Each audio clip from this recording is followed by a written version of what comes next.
नमस्कार, मैं गुलशन कुमार और मैं इस वक्त हूँ दिल्ली विश्वविद्यालय के रामजस कॉलेज में और हमारे साथ है रामजस कॉलेज के एक छात्र और इनसे इनकी हुनर जो कहते हैं ना प्रतिभा, तो इनकी प्रतिभा है शायरी बोलना और सुनाना।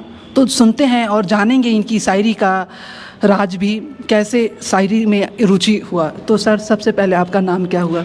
मेरा नाम कृष्णकांत सैनी है और मैं अलवर राजस्थान का रहने वाला हूँ। रामजस में मेरा प्रथम वर्ष है। प्रथम। तो आप शायरी सुनाते भी है, और तो आप ये बताइए इसमें आपकी रुचि कैसे बना? वैसे तो मैं 10वीं क्लास से लिख रहा हूँ, पर धीरे धीरे मैं शायरी में आगे बढ़ा और मुझे जो मेरे उस्ताद मिले अमान अली खान, उनकी वजह से मैं बेसिकली आगे बढ़ा और अभी मैं और आगे बढ़ रहा हूँ और नई नई चीज़ें, बहर वगैरह काफ़ी चीज़ें कुछ सीख रहा हूँ। तो अभी आपका सबसे दिल के करीब जो शायरी हो, कोई लाइन जो पंक्तियाँ, तो आप बताएं और सुनाएं दर्शक को। मैं एक मतला और एक शेर सुनाता हूँ। बिल्कुल। उन प्यारे रास्तों पे बसेरा नहीं हुआ, वाह।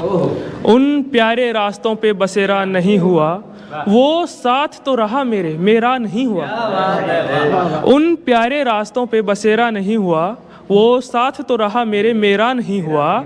रस्सी वो देखता ही रहा टकटकी लगाए, रस्सी वो देखता ही रहा टकटकी लगाए, जब तक कि घर में बिल्कुल अंधेरा नहीं हुआ। जब तक कि घर में बिल्कुल अंधेरा नहीं हुआ।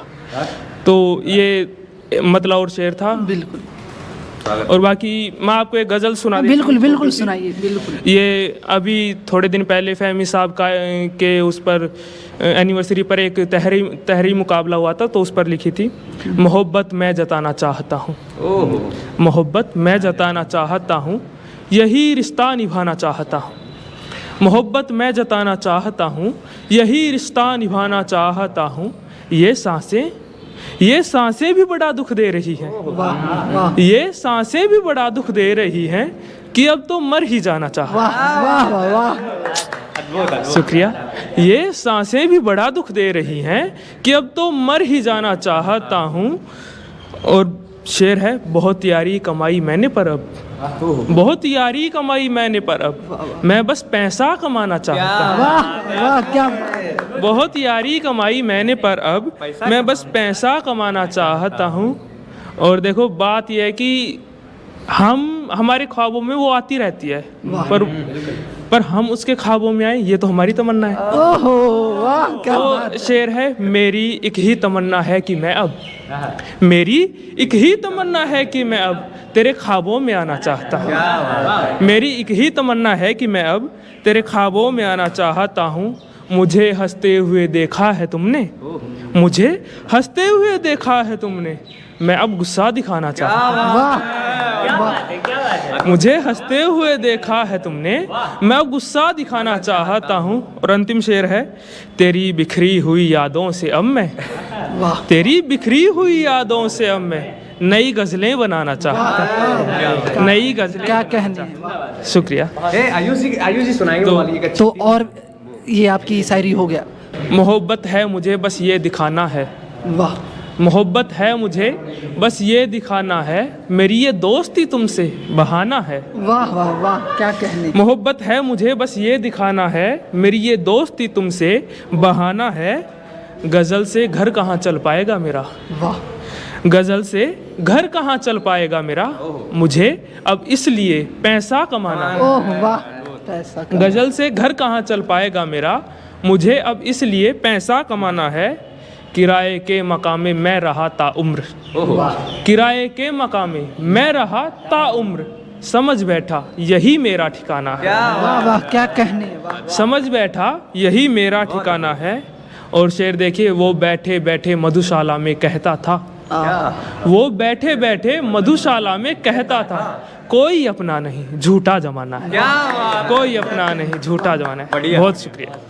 तो अभी ने सुना आप इनकी शायरी, तो आपको सबसे पहले तो ये कि आप इतनी कम उम्र में इस तरह की शायरी कर रहे हैं, तो आप एक सवाल आपसे ये पूछते हैं कि जो बच्चे शायरी लिखना चाहते हैं और कहना चाहते हैं, बोलना चाहते हैं और सुनाना चाहते हैं, कहीं ये मंच का कवि बनना चाहते हैं, तो उनको आप क्या बताना चाहेंगे कि वो अच्छे लिख सकते हैं और मंच पे एक कवि के रूप में अपने आप को एक साबित कर सकते हैं?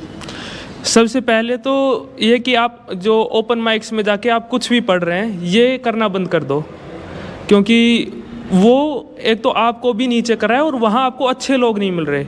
सबसे पहले कोशिश करो कि आपको अच्छे लोग मिलें जिनसे आप कुछ सीख सको, और दूसरा आप नियमों पर ज़्यादा ध्यान दो, पढ़ने की कोशिश करो, और उसके अलावा नियम सीखो। जैसे हिंदी में आप छंद सीखोगे तभी आप मंच पर जाकर अच्छे वक्ता या अच्छे कवि बन सकते हो। अगर आप उर्दू की बात करो, आप बहर सीखोगे तभी आप मंच पर जाकर अच्छा पढ़ सकते हो या आपको इज्जत मिल सकती है।